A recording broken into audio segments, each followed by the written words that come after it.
I think it's 12:01. We can get started. Good afternoon, members, friends, and guests of the German-American Business Council of Boston. My name is Michael Haueisen, Vice President of the Board of Directors of the GABC, and I welcome our guests today who are joining from Boston, around the country, and also from Europe. The GABC is a membership-based business association here in Boston, and this event is the fifth in our series of virtual panel discussion on technologies powering smart cities, the overall topic of our in-person German-American Economic Forum, which we had to postpone due to COVID-19 pandemic. We remain optimistic that we can offer an in-person or hybrid event sometime during the second half of this year. Stay tuned for more announcements on that. In our past Smart Cities online panels, we have already talked about energy from the perspective of saving energy and improving energy efficiency within the built environment. Today, we would like to delve into the question of energy generation and what new and alternative energy models can and will power our cities in the future.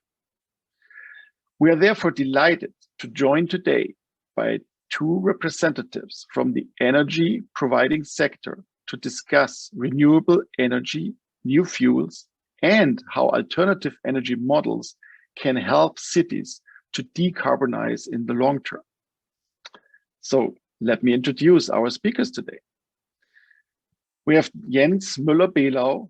He is the Energy Transition Manager for Shell Germany. Based out of Hamburg, he is responsible for the integration of ongoing and future Shell activities in Germany across various businesses in support of Shell's CO2 reduction ambitions.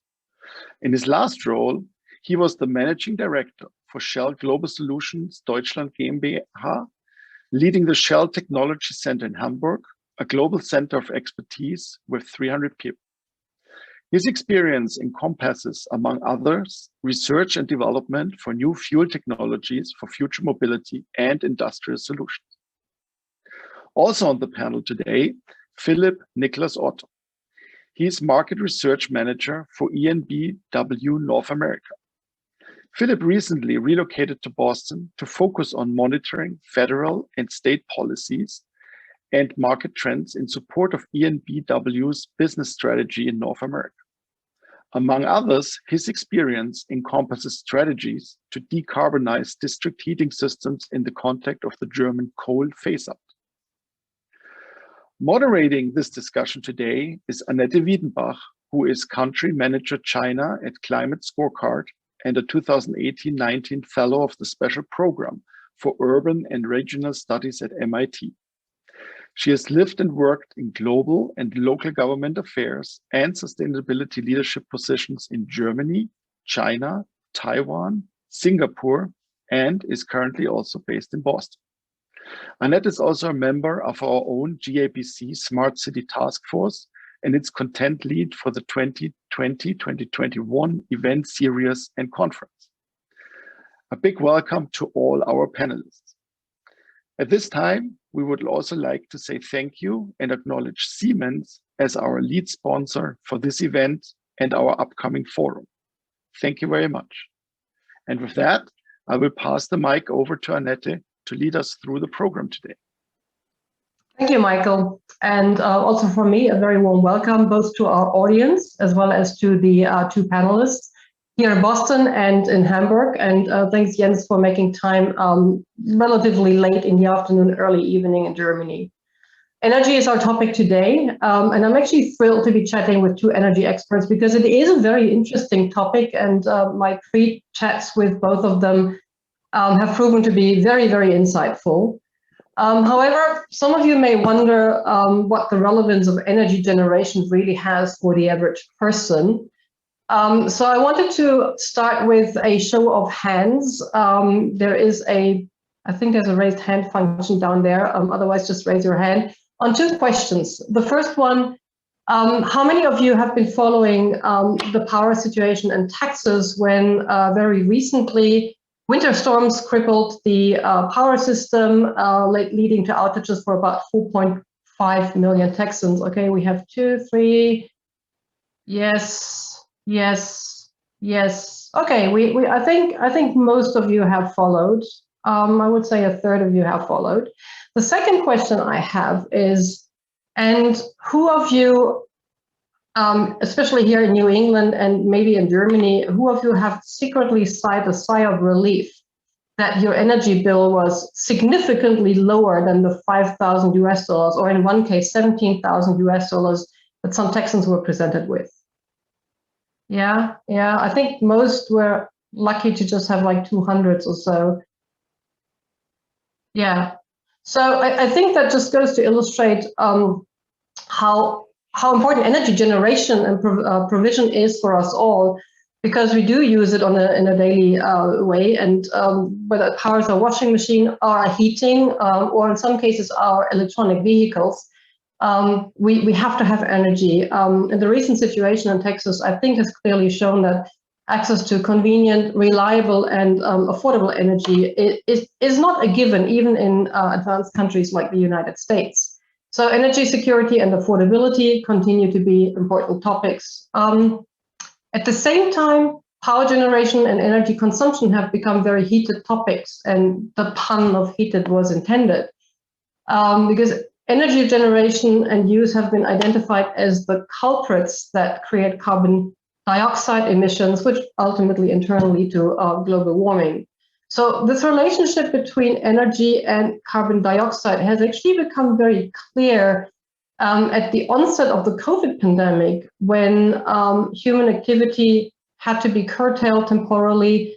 So driving down or putting down production, construction, and transport activity, which in turn led to CO2 emissions dropping drastically, in some countries up to 25%.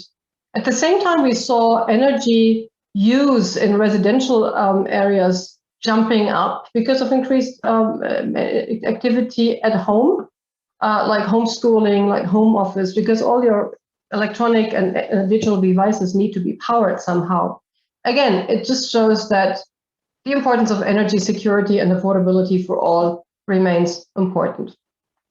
So climate change and society are putting pressure on energy and production companies to change the way energy is produced, is used, is distributed, but also the kinds of energy that are available.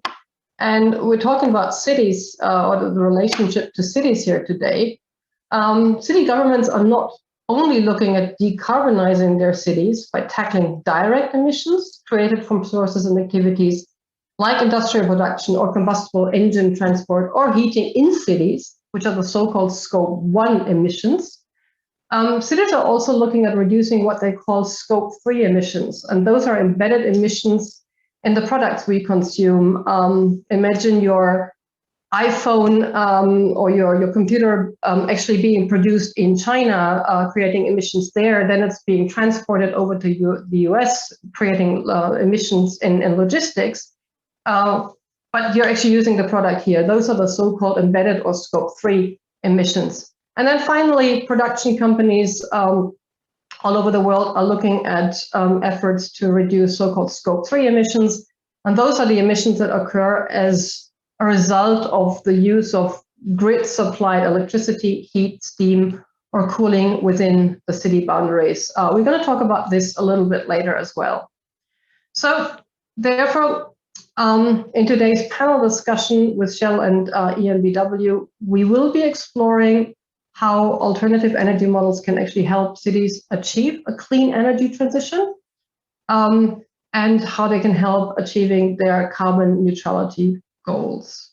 And to start off our conversation, I would like our two panelists to tell us more about who they are, who they work for, and how their companies contribute to today's topic. And I would just start with the first letter in the alphabet, which is Jens from Shell. Jens, do you want to tell us a little bit more about what Shell is doing with regards to new energy or alternative energy? Yeah, thank you, Annette, and as well, Michael, for the very kind introduction. Very happy to be here, and thanks for the invitation. I will share my screen, and the intent is not to go through thousands of slides, but I felt a little bit of a stimulus with some visuals might be useful, and hopefully as well will help us moving into the discussion later. So, by the way, I wasn't able to figure out how to raise my hand, but I actually followed very closely the situation in Houston, because we lived in Houston for 7 years, huh? And we lived there while we had hurricanes, and I think the situation that happened recently was even much worse than 5 days without power and 7 days without water. However, I think it illustrates how vulnerable the system is. Huh? So I have lots of friends in Houston, and yeah, I think that was really a very difficult situation for the people out there. But as I understand it, it starts to normalize. So this is just with some greetings of my legal department. In case you will be buying shares, I'm not guilty for any outcome. But I would like to kick off the discussion just by showing an energy flow chart of the city of Hamburg. And I don't know for Boston, I don't know for lots of other cities, but the starting point is that the situation of energy supply to a city or through a city is very diverse these days. Huh? And in Hamburg, the situation is that we still have quite a substantial dependency on coal. For those that follow the German policy, so the exit from coal power plants is now confirmed and being put into law. So by 2038 at the latest, energy in Germany will not be generated through coal. You might know that the decision on stepping out of nuclear power has been done about 10 years ago. So while transforming the entire energy system in Germany, we are not only getting out of coal, we as well decided on the nuclear side. So you have to work against some other decisions that will force us to get more renewables into the system.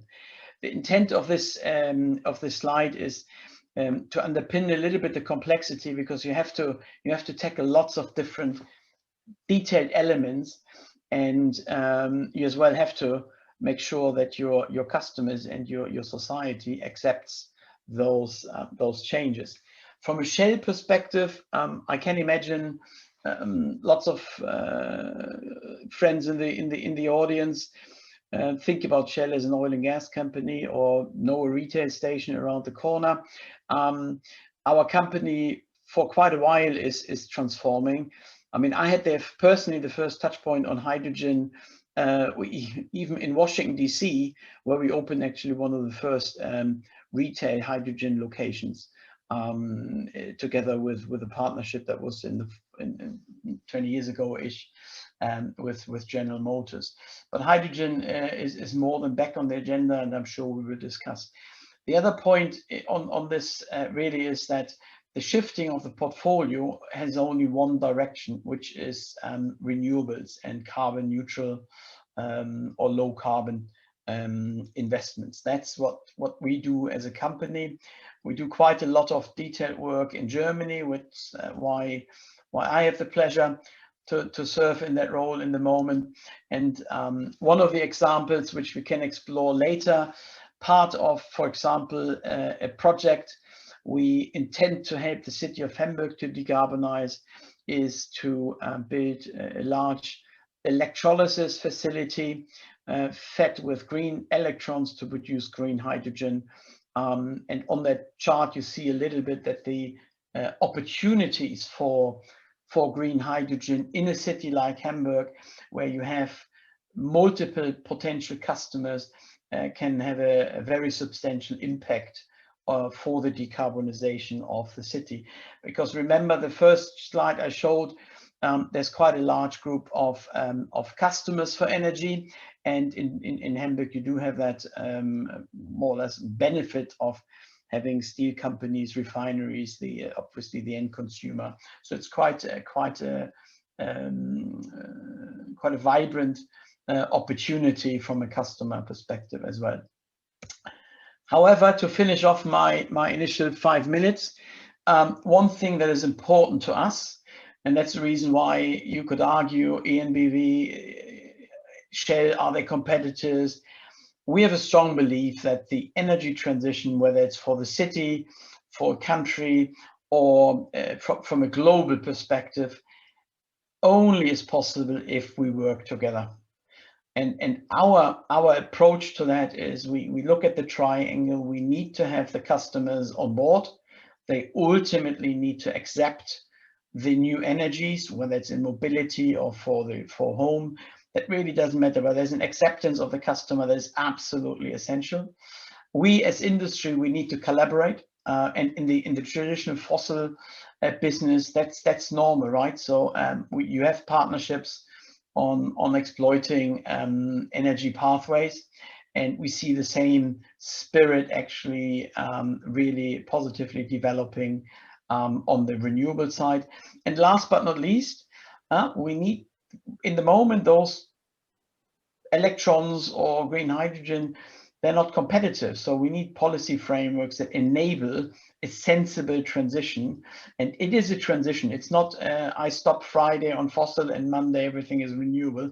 Is a transition we see over decades to achieve what we need to achieve, and that is meeting the ambitions of the Paris Agreement. So with that, I'm looking forward to the discussion, and I stop sharing and give back to you, Annette.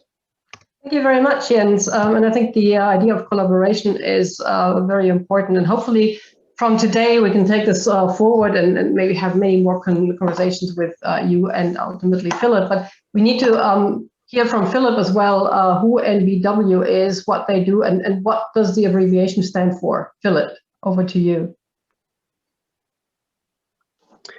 Yeah, thanks.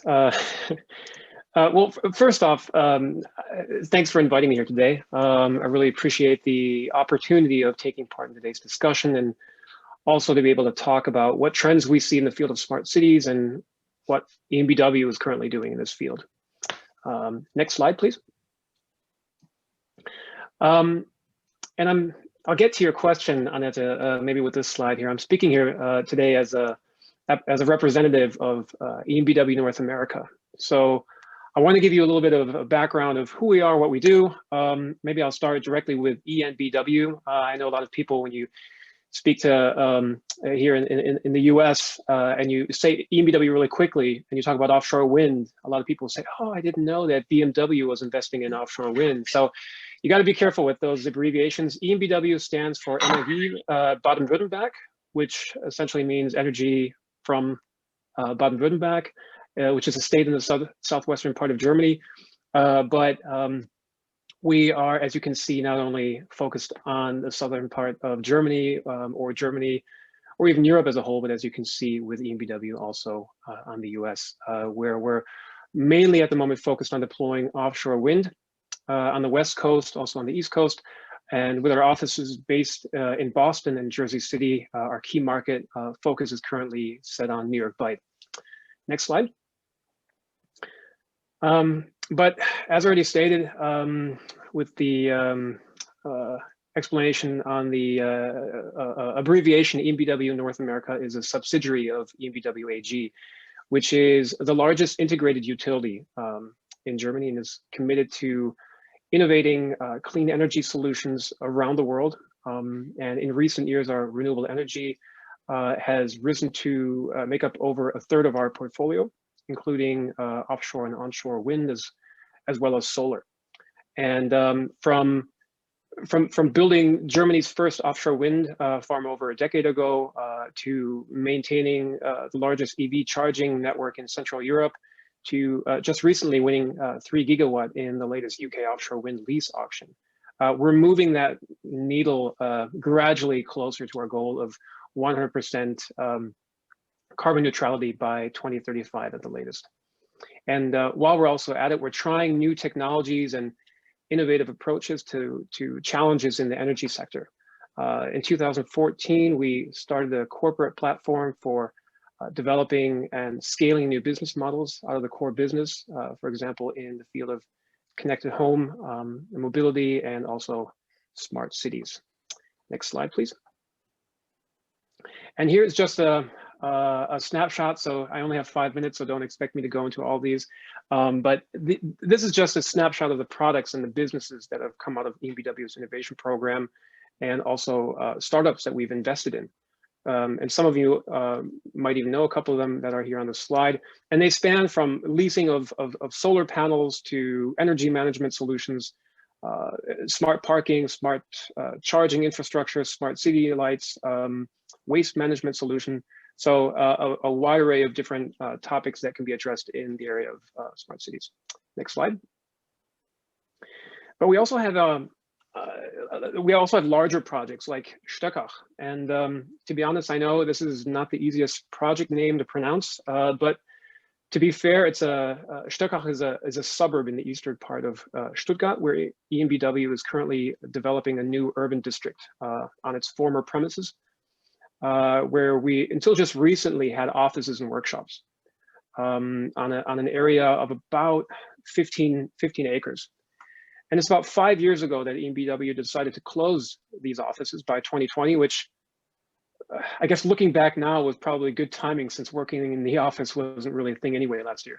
But Stöckach has really become a flagship project for EnBW's ability to develop innovative and sustainable neighborhoods, to develop smart cities like in the suburb Stöckach, that are geared towards the needs of people living there, including, as you can see on the slide, new energy efficient buildings, combining distributed energy sources and innovative mobility concepts, as well as green areas and spaces for recreation.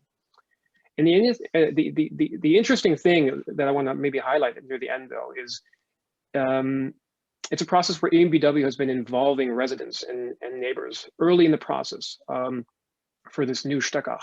So we've held events, discussions for this purpose.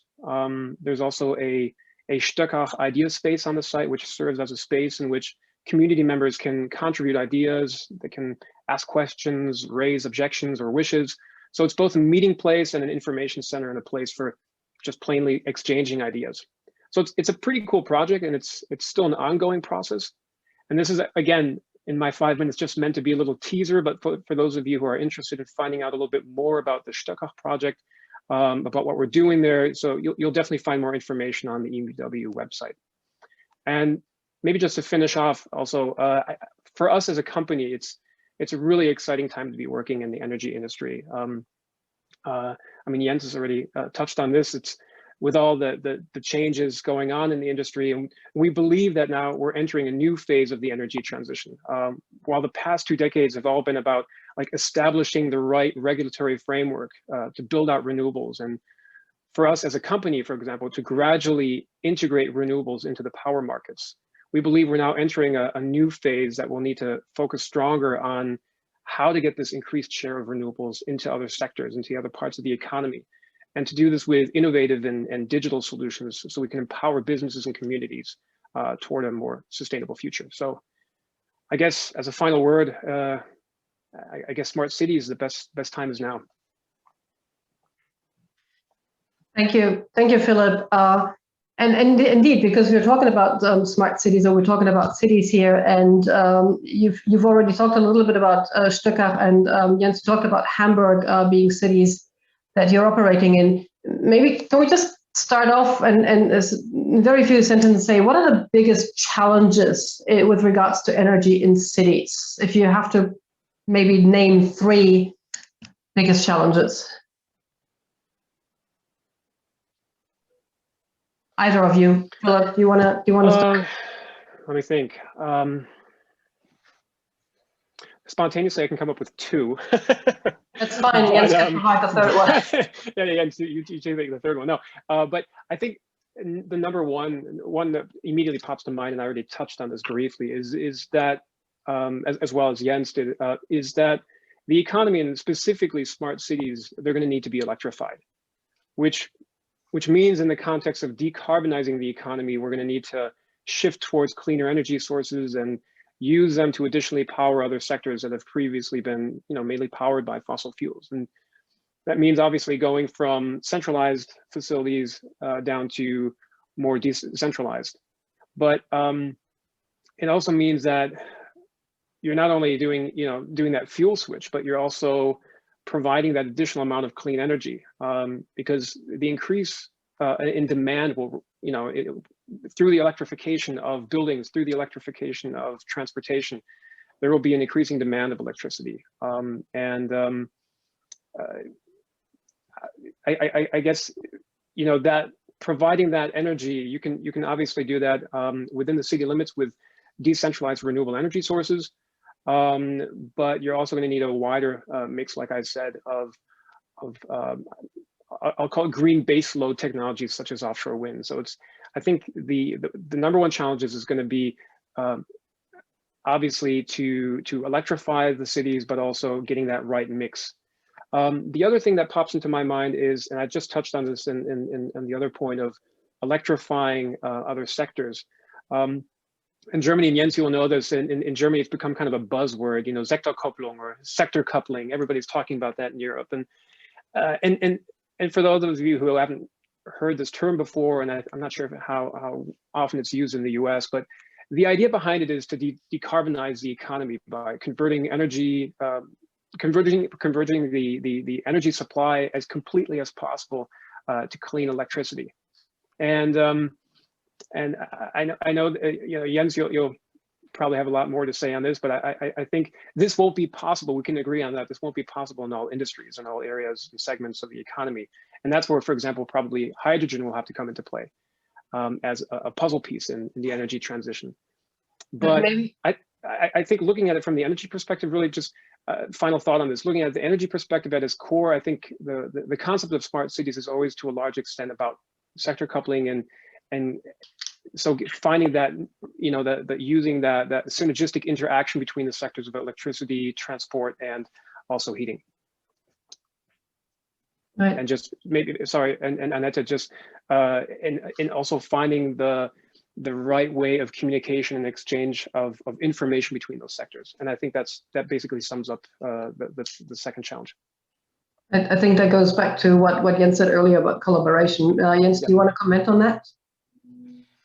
Yeah, I possibly take a brutal, honest look at what I see, and building on Philipp's point, infrastructure is super important. In the moment in Germany, one of the biggest challenges is how you get the renewable energy to the place where you need it, and that is the same in the city. And I give you an example. When we talk to the city developers in Hamburg, one of their biggest concerns is they don't have enough construction companies to really actually put the cables down onto the road. And then the other element I would as well highlight, and it's not necessarily a big challenge, but it's something where you have to work with the community.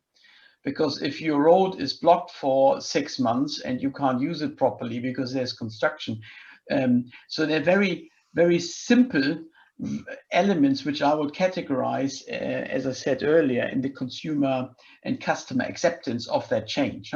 Because we have to be honest, you talked about the energy prices that happened in Houston, and at least in Germany, the discussion around a cost of electricity becomes a little hotter. And it is a reality that decarbonization will cost society money.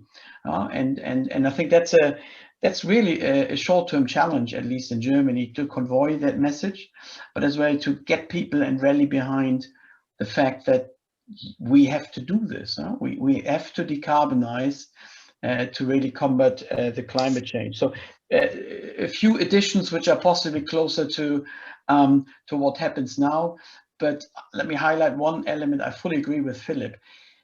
Digitalization and the use of it and the customer acceptance around it. It sounds so simple, But the reality is, it is not that simple, right?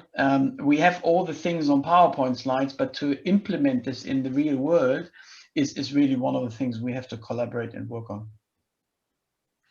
Right. Yeah, I think you're right. There's always change always brings resistance as well, and you have to communicate that very well, and you have to kind of like explain the what's in it for me. Although basically saying not having an energy bill of $5,000 is a good argument for making sure renewable or any other models are affordable and get to you through a working grid.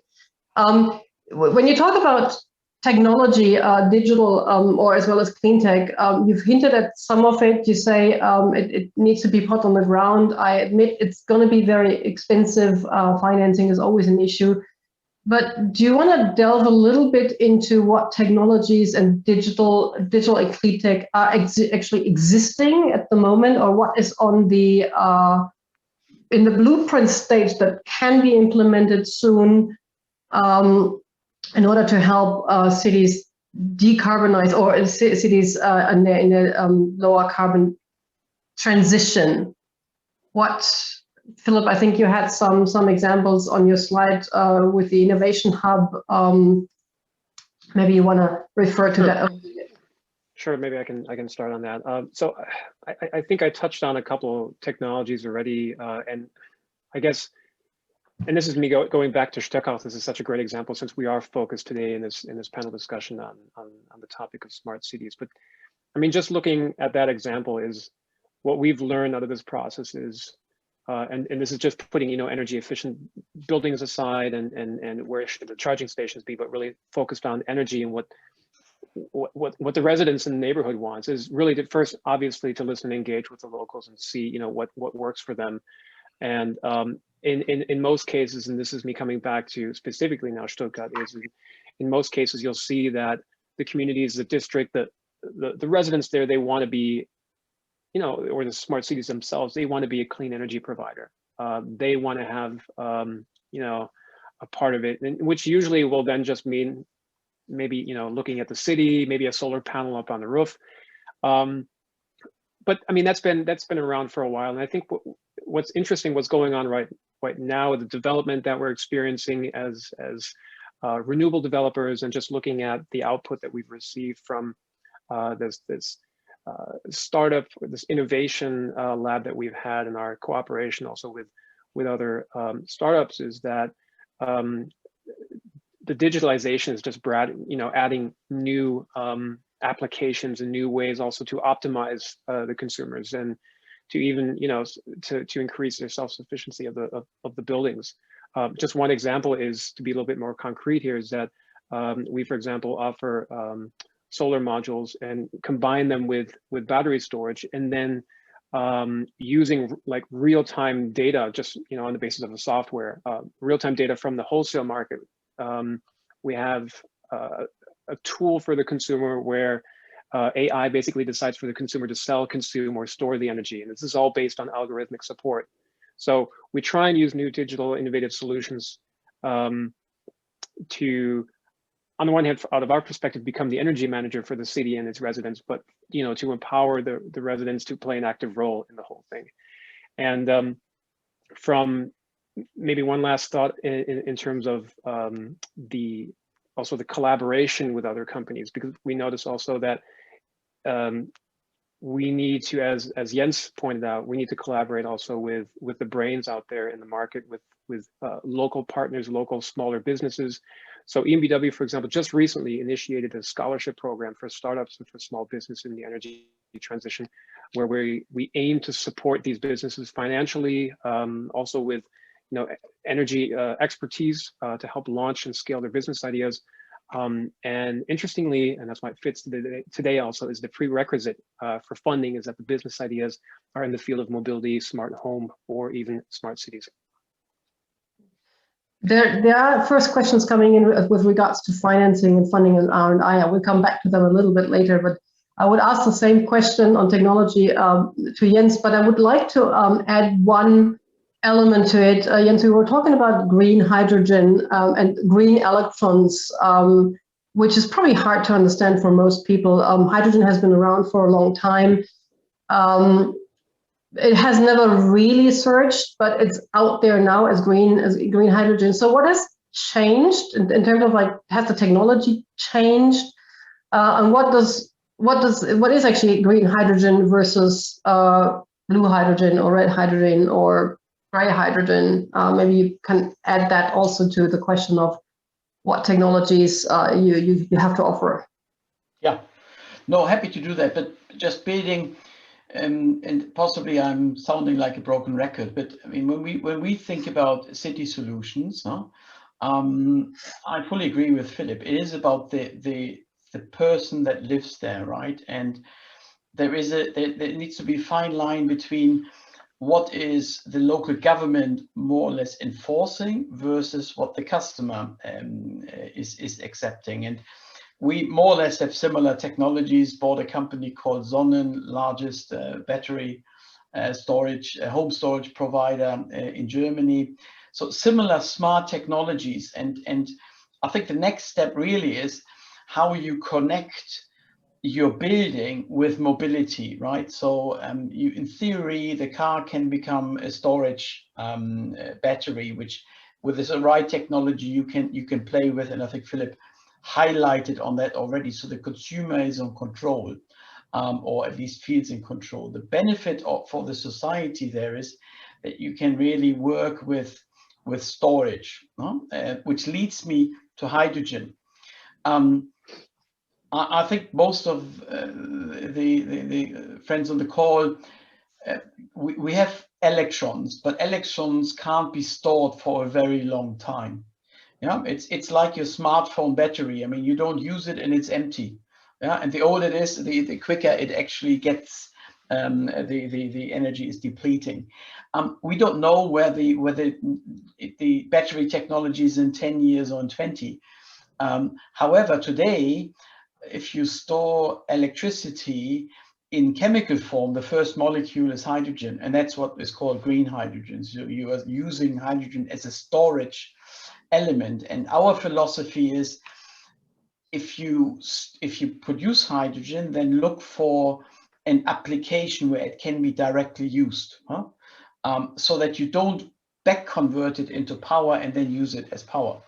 But that is, we will see, right? But it is a storage medium where you can store renewable power for a very long time. You can use the gas grid, you can use lots of things, which makes that molecule very interesting. As you said, it's not a new molecule. I mean, as a refinery, we produce a lot of hydrogen today. We need that to produce gasoline fuels or diesel fuels, and we produce this from natural gas.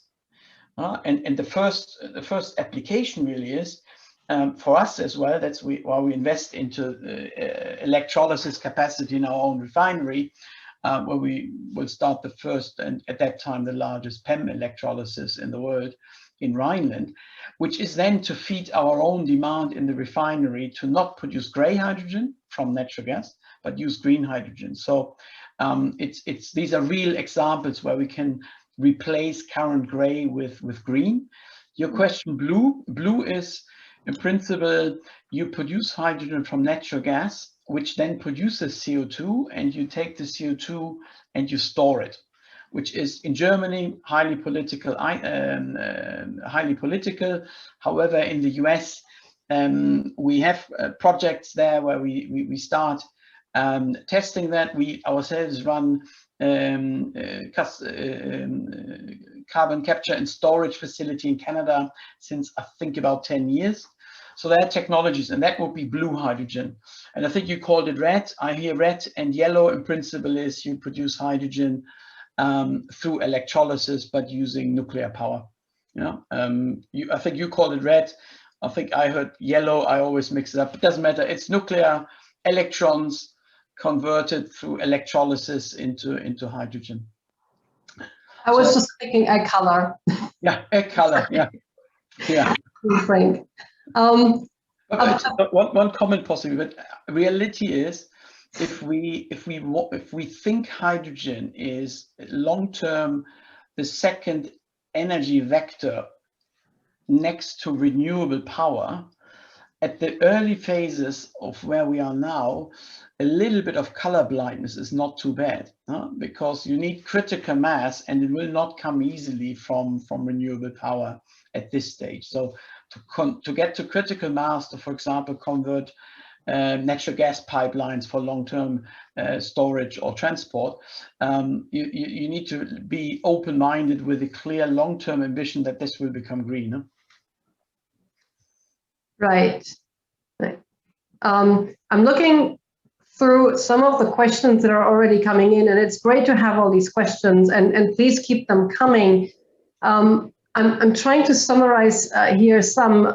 There's one question with regards to the problems in Texas were actually not caused by the power generation, but by not have the systems not being winterized. And there's another question with regards to what you just said, Jens, with regards to hydrogen as a storage, whether interconnectors are a better option instead of converting to other forms of energy. The question for me is a little bit, we have all different kinds of like technologies. We've got renewable energy, we've got offshore wind, onshore wind, we've got solar, we've got community solar, we have green hydrogen or gray hydrogen, we have grids that need to transport all the energy. We have infrastructure for cars, for mobility, etc. All these need to be integrated. And I would like to get your perspective on how can you integrate all these different kinds of energy generation and distribution related elements into one system that actually works and would also ultimately help provide Texas have a better winterized system. Who wants to start, Philip or Jens? I can give it a start, but I'm definitely not the right person to ask for advice how Texas can improve their infrastructure. I can share my personal observations while living there for 7 years, but that might take a while. But I mean, ultimately, and I look through this through the German lens. The energy transition in Germany might have started more as a power transition than anything else. And what I mean by that, there was a lot of effort and a lot of successful effort. And I think Philip just highlighted some of the breakthrough activities that EnBW did. But it was very much focusing to change from the existing power to renewables. And I think last year and possibly Corona helped a little bit, but we actually made for the power energy system more than 50% of renewables. That does not mean that the energy system is 50% renewable, because the energy system, and I could have brought the slide for Germany, but is much more complex, much more dependent on oil and gas. And the entire, and in the past, I think the individual sectors, if you will, or the individual energy vectors have been feeding specific customer needs. And now the big magic will be your question, and I don't think we have all this figured out, but ultimately it's clear that not everything can be electrified. Yeah? And as a consequence of that, what are the next best energy carriers in the long term? And there's lots of discussion. Hydrogen, you can convert it further to synthetic gas. So you have a methane, which is the same molecule, but it's derived from renewable power. Is that better than hydrogen? So I think in the moment, my view is, as a society or as an industry and together with government partners, we try to figure that out. And it might look very different in one country or in one city compared to the other.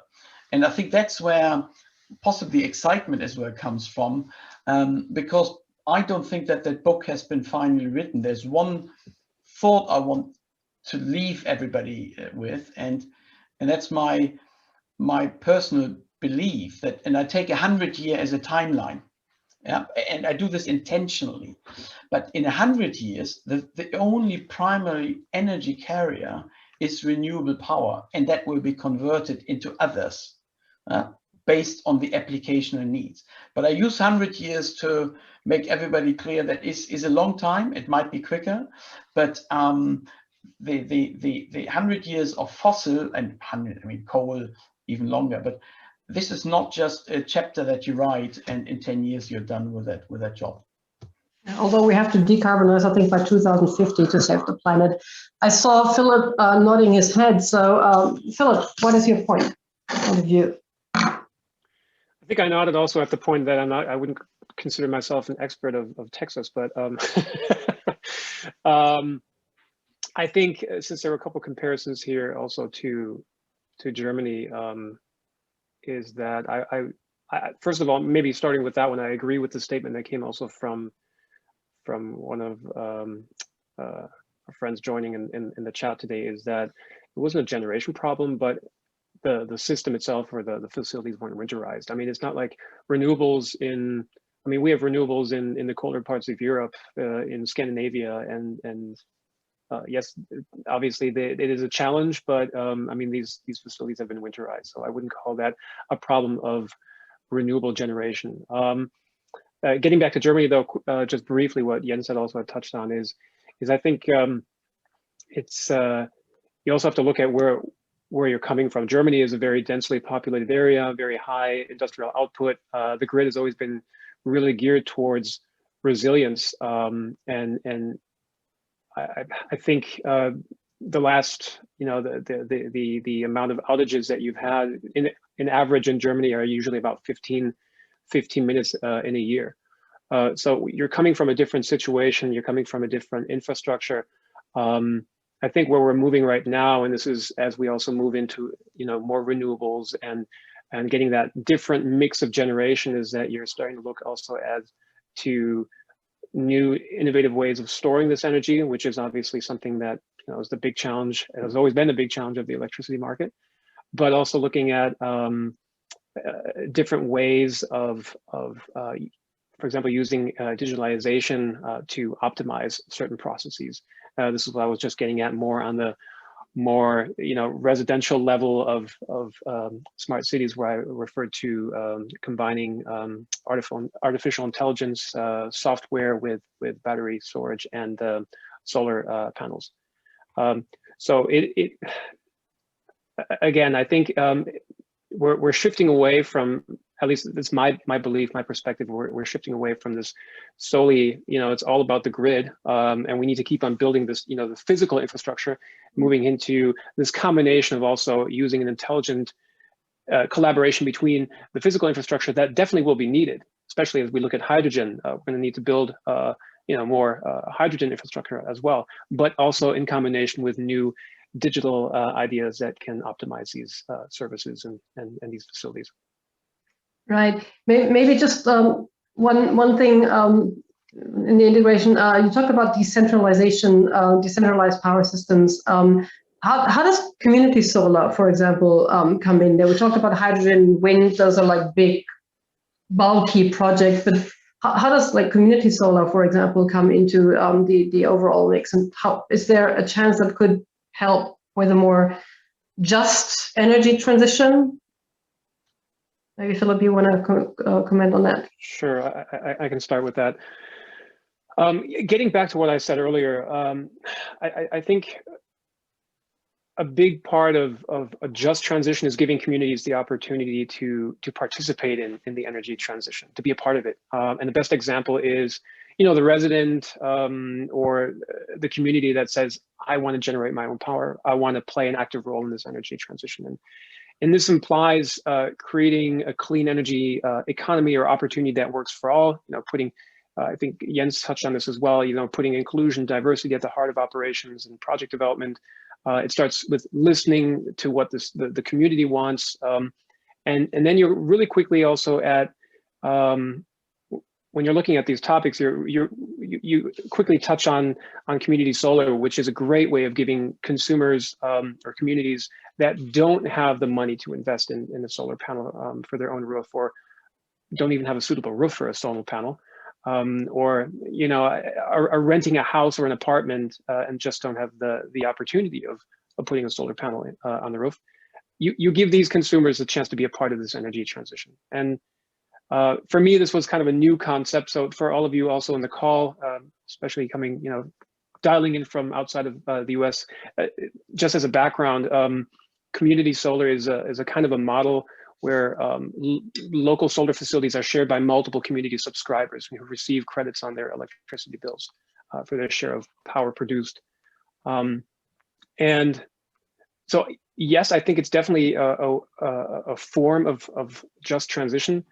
And we as EnBW, and I think any utility can come into mind, or it could be a potential developer of such a project. So I think it's a great opportunity. It makes sense. Okay, great.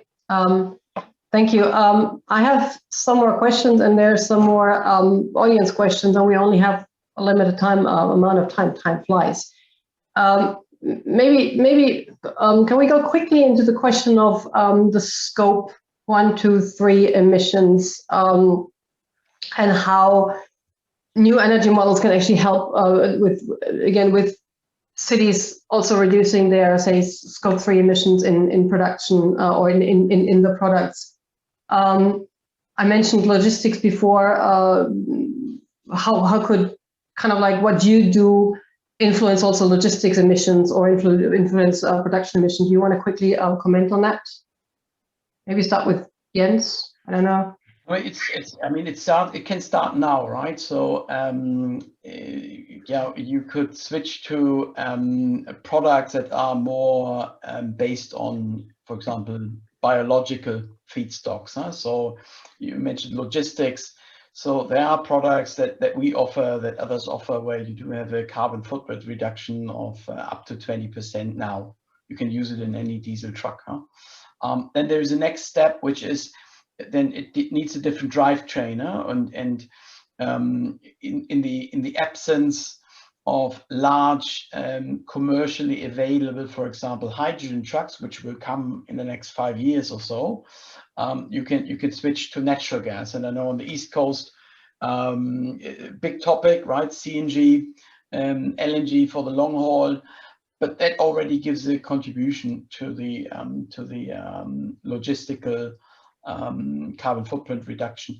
And then ultimately, and we see this all over the world, you either switch to battery electric or to hydrogen transportation, which then with the green electrons will be completely carbon neutral. But I think the key is, in my opinion, we can't wait for the perfect solution.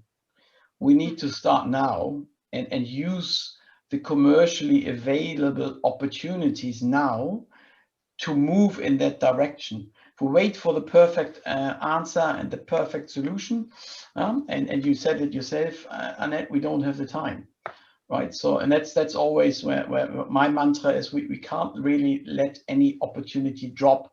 Hence, from a Shell perspective, we always talk about the mosaic of solutions, but the point is there are things that you can do now, and there are things that will actually happen by other technologies entering the market, which will further push down the CO2 or greenhouse gas emissions right, for cities and for the wider society.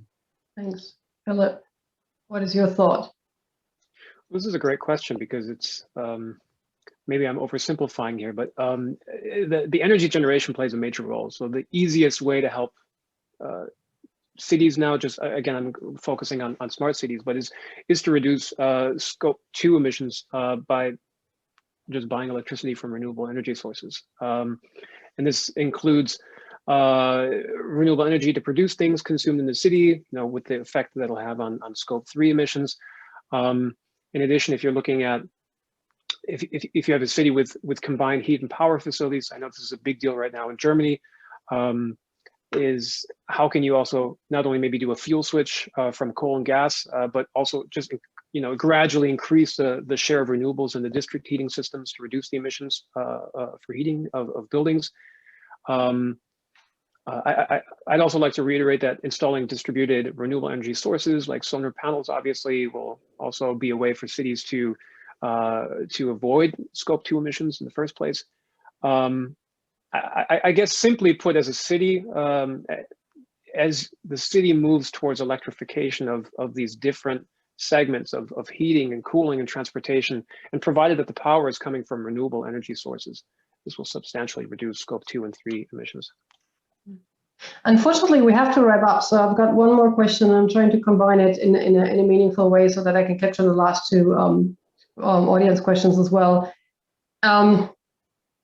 As you are moving to alternative energy models, and that also means offshore, a lot of offshore wind and alternative energy models, as you said earlier, are not always uncontested because of construction, because of windmills blocking the view when you're living on an island, etc.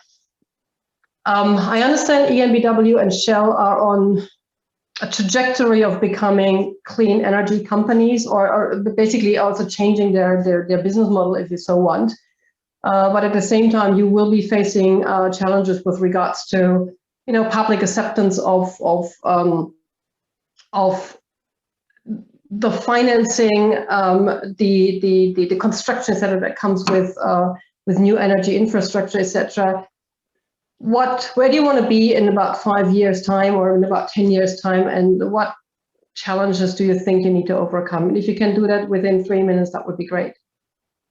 Together, so you have a minute and a half per person. Yeah, I'm happy to start. So, I mean, as Shell, we are possibly one of the very few companies. I'm not saying the only one, because that sounds always too ambitious. But we do have clear, even targets that are not about neutrality in a certain year. We have interim targets that we set ourselves, which in principle will measure our change of the portfolio. So we talked about carbon intensity of the energy we sell. And that only can work in line with society. And that, possibly coming back to your question, yes, this might not be difficult, and or that might be difficult. And there is always the integration of the local community. And I think Philip described it earlier quite nicely. If you integrate those and they see their own benefit in it, your chance of success will increase. And we see the same on offshore wind, etc. And last but not least, as well, you continue to invest into technologies which, I take offshore wind. We have invested with the Shell Ventures company in kites that can generate wind. We don't know yet whether that is better than windmills. However, the further away you get from visibility to the consumer in a safe manner generating renewable power, the easier it will get as well. So that's my... Thank you. Philip. Sure.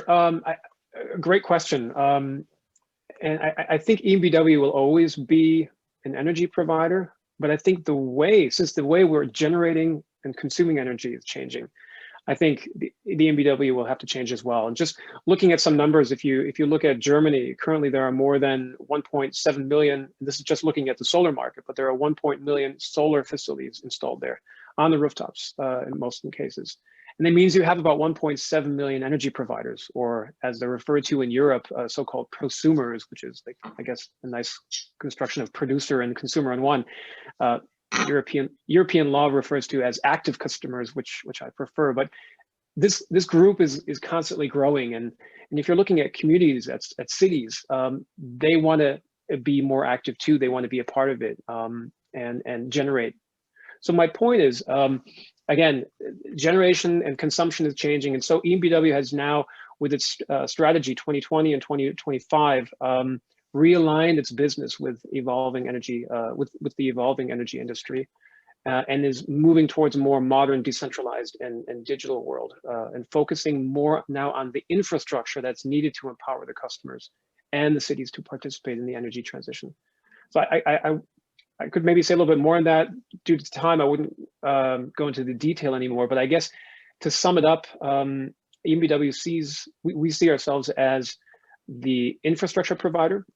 That's the term that we use now, and whoever's interested in finding out a little bit more about that, we've got many slides also on that, like what our picture is of like an infrastructure provider in the sense of providing energy. So you can find that also on enbw.com. Great. Well, thank you very much, gentlemen. It was very insightful. And I think we have to come back to the topic of energy provision because it won't go away. We will need more energy. And I'm handing back now to Emily to let us know what's in the future with GABC. Absolutely. First, obviously, a huge thank you to our panelists, to Annette as well. But just want to thank you again for making time, and I want to acknowledge that this is, we also prepare for these events, and US speakers prepare for these events. So it's not just that you give this 1 hour, you also give the time to prepare. So I want to really thank you on behalf of the GABC and those who were tuning in today. It's great that we have these virtual events that can, make you come and join us from Germany. Jens, Philip, you are here right now. But in the future, we hope we can also do that in person and maybe even a larger event. And as Annette mentioned, that topic is endless, and we will definitely bring it back, and maybe with, even more specific questions. So thank you to Jens and Philip. I am looking ahead, exactly. We do offer other events. In particular, we're switching topics a little bit for next week. We will be back with sort of a pandemic theme. We are very lucky to have Professor Wieler and Dr. Oschmann from Merck in Darmstadt, as well as American representatives and the ambassador to the US talk about the pandemic and how to manage and to look forward on what we've learned. But we're also continuing, of course, with our Smart Cities series, and we will have an event virtually again on April 16th on low carbon mobility on e-vehicles. All the information will be on our website, and we will also follow up with the recording. For those of you who had to stop earlier or couldn't make it, the recording will be available on our website, and we will send that out. So with that, I'm closing today. Thank you to Hamburg. Thank you to here in Boston, Annette, and we will see you again. Thank you very much. Thank you. Bye-bye. You. Bye-bye.